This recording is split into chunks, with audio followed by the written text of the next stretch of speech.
Bright Duty. Every student matters. Now, there is a big role of opposition in the democracy.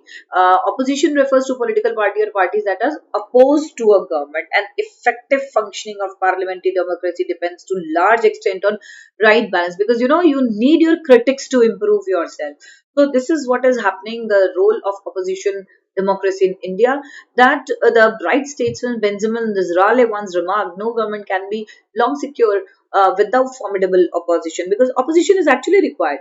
One should be there who can take out your critics.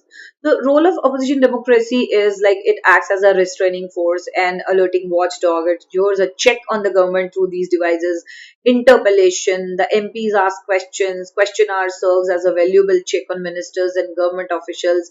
Motion for adjournment provides an opportunity by means of which acts of omission or commission of a government may be criticized. And it also may seek the appointment of an investigation commission.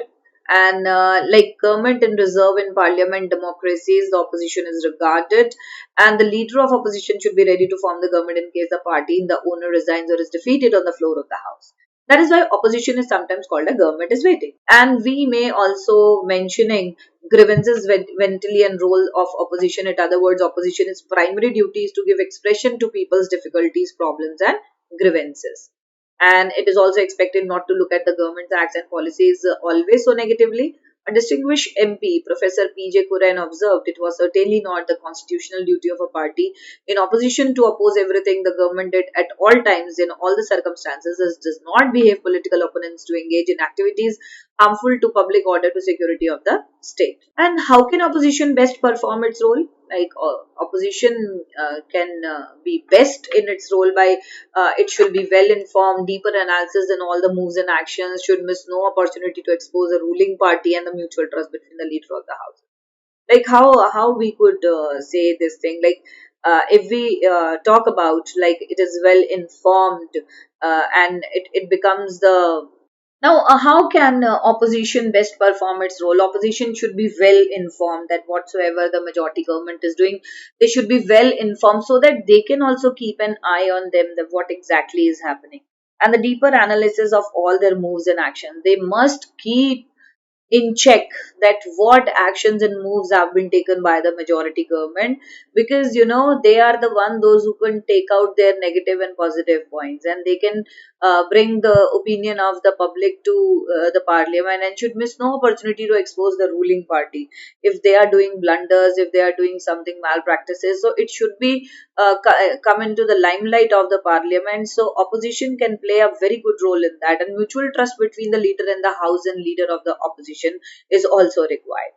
And role of opposition in India is check on unfair acts of the rulers. That means the opposition parties always keep an eye, like they work as a watchdog, like what actions have been done by the ruling party.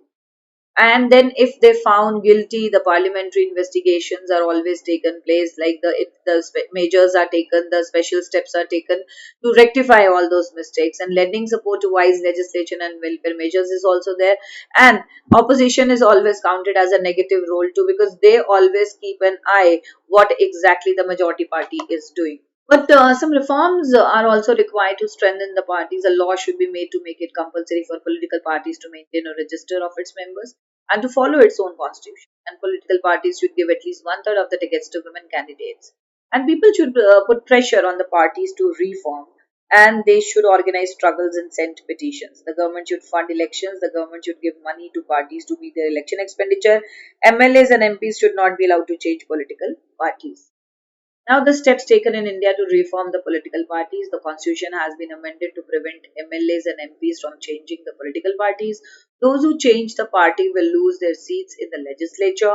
It has been made compulsory for even candidate to file an affidavit giving details of his property and criminal cases pending against him. An election commission has made it compulsory for parties to hold internal elections and file income tax returns. Hopefully, you all must have understood the concept. Please refer this video as a support material with your book.